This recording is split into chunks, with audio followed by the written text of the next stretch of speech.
किस्सा हजरत यूसुफ अलैहिस्सलाम कुरान की रोशनी में। और इधर राहगीरों का एक काफिला आ पहुंचा तो उन्होंने अपना पानी भरने वाला भेजा। सो उसने अपना डोल उस कुएं में लटकाया। वो बोल उठा, खुशखबरी हो, ये एक लड़का है। और उन्होंने उसे कीमती सामान तिजारत समझते हुए छुपा लिया। और अल्लाह इन कामों को जो वो कर रहे थे खूब जानने वाला है।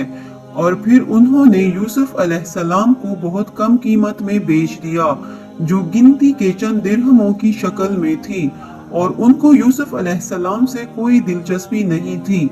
और मिस्र के जिस आदमी ने उन्हें खरीदा, उसने अपनी बीवी से कहा कि इसको इज्जत से रखना, मुझे ऐसा लगता है कि ये हमें फायदा पहुंचाएगा, या फिर हम इसे बेटा बना लेंगे। इस तरह हमने उस सरजमीन में यूसुफ अलैहिस्सलाम के कदम जमाए, ताकि उन्हें बातों का सही मतलब निकालना सिखाएं। और अल्लाह को अपने काम पर पूरा काबू हासिल है, लेकिन बहुत से लोग नहीं जानते। और जब यूसुफ अपनी भरपूर जवानी को पहुंचे तो हमने उन्हें हिकमत और इल्म अता किया। और जो लोग नेक काम करते हैं उनको हम इसी तरह बदला देते हैं। और जिस औरत के घर में वो रहते थे, उसने उनको वरगलाने की कोशिश की और सारे दरवाजों को बंद कर दिया और कहने लगी, आ भी जाओ। यूसुफ अलैहिस्सलाम ने कहा, अल्लाह की पनाह, वो मेरा आका है, उसने मुझे अच्छी तरह रखा है। सच्ची बात यह है कि जो लोग जुल्म करते हैं उन्हें फलाह हासिल नहीं होती। उस औरत ने तो वाज़ेह तौर पर यूसुफ अलैहिस्सलाम के साथ बुराई का इरादा कर लिया था। और यूसुफ अलैहिस्सलाम के दिल में भी उस औरत का ख्याल आ चला था, अगर वो अपने रब की दलील को ना देख लेते।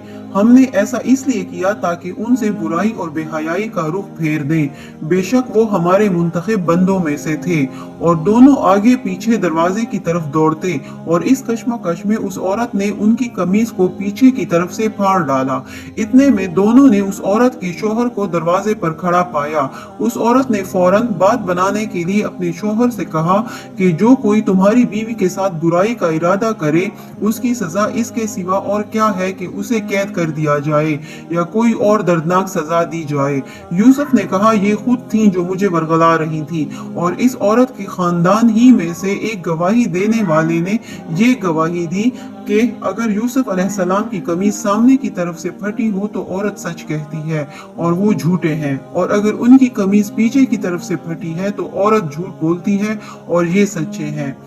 फिर जब शोहर ने देखा कि उनकी कमीज पीछे से फटी है तो उसने कहा कि ये तुम औरतों की मक्कारी है, वाकई तुम औरतों की मक्कारी बड़ी सख्त है।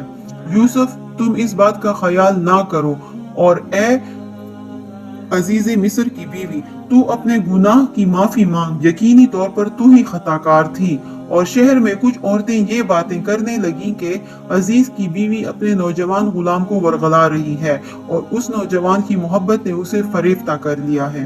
हमारे ख्याल में तो यकीनी तौर पर वो खुली गुमराही में मुब्तला है। चुनाचे जब उस यानी अजीज की बीवी ने उन औरतों के मकर की ये बात सुनी तो उसने पैगाम भेजकर उन्हें अपने घर बुलवा लिया और उनके लिए एक तकियों वाली नशिस्त तैयार की, और उनमें से हर एक के हाथ में एक चाकू दे दिया। और यूसुफ अलैहिस्सलाम से कहा कि जरा बाहर निकलकर इनके सामने आ जाओ। अब जो उन औरतों ने यूसुफ अलैहिस्सलाम को देखा तो उन्हें हैरत अंगेज हद तक हसीन पाया, और उनके हुस्न से मबहूत होकर अपने हाथ काट लिए और बोल उठी कि हाशा अल्लाह, ये शख्स कोई इंसान नहीं है, एक काबिल तकरीम फरिश्ते के सिवा ये कुछ और नहीं हो सकता। जुलेखा की तदबीर कामयाब हो गई। तब वो बोली, यही वो पैकर नूर है जिसके बारे में तुम मुझे मलामत करती थी, और बेशक मैंने ही अपनी ख्वाहिश की शिद्दत में इसे फुसलाने की कोशिश की, मगर वो सरापा असमत ही रहा। और अगर अब भी उसने वो ना किया जो मैं इसे कहती हूँ तो जरूर कैद किया जाएगा और वो यकीनन बेआबरू किया जाएगा। अब ज़नाने मिस्र भी जुलेखा की हमनवा बन गई थी। यूसुफ अलैहिस्सलाम ने सबकी बातें सुनकर अर्ज किया, ऐ मेरे रब, मुझे कैदखाना इस काम से कहीं ज्यादा महबूब है जिसकी तरफ ये मुझे बुलाती हैं। और अगर तूने इनके मुकर को मुझसे ना फेरा तो मैं इनकी बातों की तरफ मायल हो जाऊंगा और मैं नादानों में से हो जाऊंगा। सो उनके रब ने उनकी दुआ कबूल फरमा ली और औरतों के मकर फरेब को उनसे दूर कर दिया। बेशक वही खूब सुनने वाला, खूब जानने वाला है।